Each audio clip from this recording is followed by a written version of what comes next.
What's going on, everybody? We are back with another edition of the Ad Podcast. We're broadcasting poolside at IAB here in Palm Desert. We've got a legend in the house today, Steve Katelman, 30-year Omnicom executive, man, the myth, the legend. Yep. Here making friends, shaking hands, and kissing babies. Steve, thanks for coming on, man. Appreciate it. Good morning, buddy.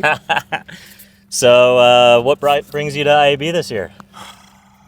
Well, I happened to put a friend of mine in rehab for doing too much nitrous, and he is Betty Ford's out here, right?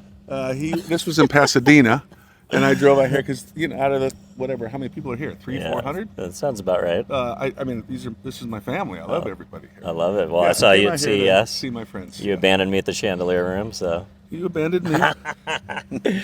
All right. Well, what was the standout of IAB this year? Any key themes or anything you saw that has you excited or fearful or any of that stuff? Everything's AI. Yeah. I'm trying to figure out what it means. The standout, not on a content side, because I think the content's usually pretty good here. Mm-hmm. But again, like, not to put the IAB down, I'm here for talking to people in the lobby. Yeah. LobbyCon. Yeah, and I think David Cohen does a great job, and that AI dude from I don't know if you saw Cass, I think it was. Yeah, I liked his optimism. Yeah. That made me feel good because I'm usually a pessimist. Mm-hmm. But yeah, I think people are very positive here about what the future looks like. I don't know if you know this, but I moved to Omaha, Nebraska, so I'm a little bit I'm out of the industry. Obviously, I retired in 2021. Yeah. I still stay connected. I'm still a consultant for a few companies, and I am working for Data Philanthropy. That is, I am trying to make philanthropy as technically savvy as we turned the advertising industry. The digital advertising industry works. Some parts of it work really well. Some parts don't work very well. But I am trying to figure out, hey, can we give away money and have it give incredible impact and just really, really measure it very, very well. So when somebody gives money to a cause, they know that it's money's well spent, as good as it can be. I love that. That's really cool. I mean, it's interesting that our industry, a lot of the guys that built the original ad exchanges and all the programmatic stuff came from Wall Street. Like, they essentially built the stock market, right? Yeah, that was the comparison. Like early 2008, 2009, it was just like, all the programmatic. It's how do you operate the ad world exactly like Wall Street. Exactly right. Stock market. What types of principles from that kind of economics model do you think most applicably transfers to philanthropy? Like, where do you see those innovations? Well, it's so different. I mean, that part is a little bit different. It's a lot of people, and I'm learning this world now. A lot of philanthropy. There's like just what they're trying to do. A lot of it is make themselves feel good about doing something. So there's a lot of, I don't know what to call it, but there's a lot. People will say, "Hey, here's what we're doing," but it's not really. They're not really thinking about the impact. It's about, It's like the cocktail parties that you get to go to, or the galas and the tax write-off, and what circles you get a hobnob in. It's not always about what shows up. It's closer to a better comparison. Yeah, it's about. Yeah, that's a good comparison. Again, people aren't. Nobody's in it for the wrong reasons. Yeah. They're just not necessarily in it for the best reasons. Well, and they don't have their hands in the dirt, so to speak, right? Like, they're not deploying the cash with the NGOs or the activist or the person who's in the community actually doing the hard work, or at least not in a lot of the situations. So, if you're that much removed, I see the need for better tools to be able to kind of track impact and all that stuff. It makes a lot of sense. What we're trying to do is we will pay for a lot of the measurement and a lot of the tech and a lot of the, just to make it smarter, because when somebody gives, they want to say, hey, how many mouths did I feed? Mm-hmm. So we're saying, hey, that you can kind of design the KPI and can work backwards from we'll we'll same way pay the advertising that. is. Yeah. How do we make it so when somebody gives, all of their money goes to, whatever they wanted to do. We are just knowing that you can do that a lot better with technology, and we'll see how AI plays into that. It's very, very interesting to me. Knowing that you're coming from the advertising world, there's kind of a handful of charities that have always been directly tied to our industry. Pencils for Promise is one that I think about. The woman who, goes from city to city and raises money for kids, for schools around the world. And used to have Taylor Wells, who did the women's prisons golf tournament up, in his neck of the woods. I used to go to a few of those things. You read? Yeah, here and there. Okay. But so are you guys kind of thinking about, starting with the partners that are kind of from the ecosystem? No, just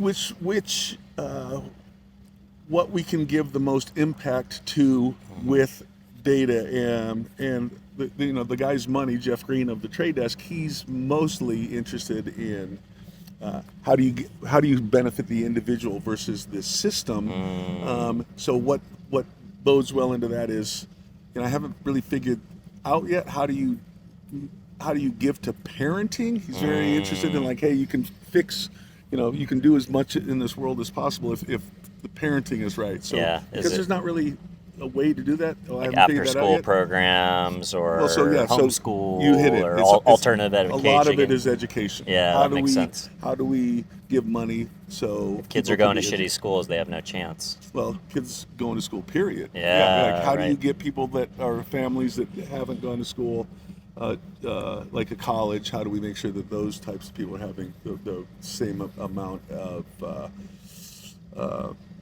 how do they have the same chances that other people don't? How do we, and what I'm trying to do and what we're trying to do at Data Philanthropy is where can we give money to that probably wouldn't get the money without us? Interesting. So unique thing. It seems like people are very interested in the metrics, but a lot of vanity metrics. I've heard many times hey, vaccines is the best way to spend your money. And I'm like, okay, well, if it's not vaccines, where can we spend money that actually costs more per person, but has a not only better impact, but an impact that maybe somebody wouldn't have gotten. Just like in our industry, race to the bottom isn't always the best thing to do, right? Amen. Yep. Amen. All right. On that note, one of the other important things about philanthropy is the storytelling of the results, right? So at the end of the day, sometimes an organization or a philanthropist may be doing great work, but nobody knows about it. Or vice versa. Yep. Or they're telling a bunch of things, and the work is, like I said, it's vanity metrics, making them look good, but in reality, it's maybe not the best way to do it. Are you guys thinking about that at all from the storytelling aspect of making film or working with influencers or ways to generate awareness so it has a compounding effect by bringing audiences to spend time to join you in your mission? Obviously, what I try to think about is what can we do at Data Philanthropy that's a little bit different is we are connected to the Trade Desk infrastructure, so we can help these philanthropies get the word out. How do we market? That company's really good at targeting and marketing. So how do I take the pieces that Trade Desk has, Jeff's money, cool stuff, a little bit different way of looking at things, and then truthfully, we're still we're still in its infancy. Yeah, of course. He wants to give away 90% of his money in his lifetime.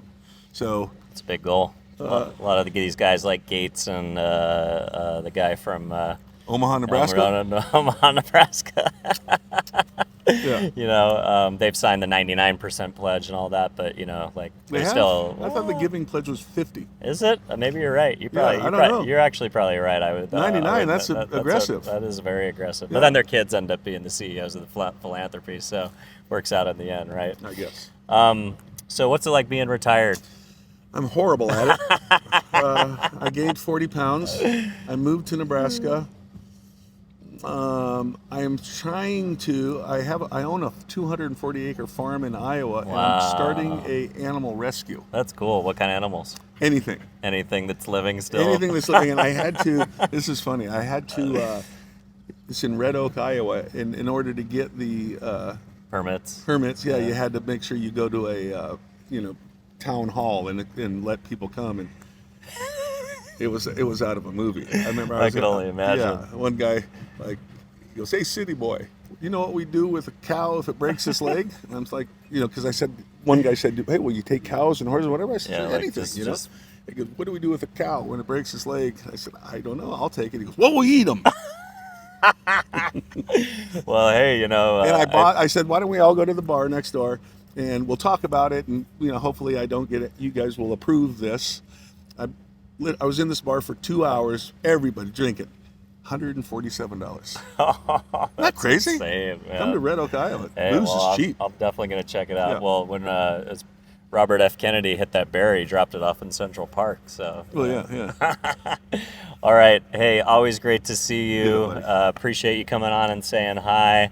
You want to point the audience in any direction of how to connect with you or learn more about what you're up to these days, how they can be supportive? Yeah, I mean, so we have a website, dataphilanthropy.org. I am working on how do we do matching funds, for the ad tech industry. I wanted So people can kind of come in and I apply for a haven't grant. quite figured it out yet. No, on the other side. Like, let's just say somebody at, like I just saw Jason was doing this. Jason, like if they work at Mula, and Mula says, hey, we want to give, we want to build schools in a third world country, and we want to give $500,000. We will match the $500,000. And I love that. Yeah. So trying to figure out how to, to spend somebody's money is not that easy. It's an interesting problem because you're a steward and you want to do it. You want to make impact and you don't want to get ripped off, and so it's a good problem, but Yeah. it's a heavy that burden. was what I did in my career. Is like I worked with partners, and I kind of had a very high bullshit detector. Yeah, so you can tell. And so that's what I'm doing now is meet with No Somali philanthropists. healthcare centers, please. Okay, you got it. You got it. I think I'm offended. All right, sorry. All right, guys. Well, Cheers. hey, we'll see you soon. Bye. Thank you.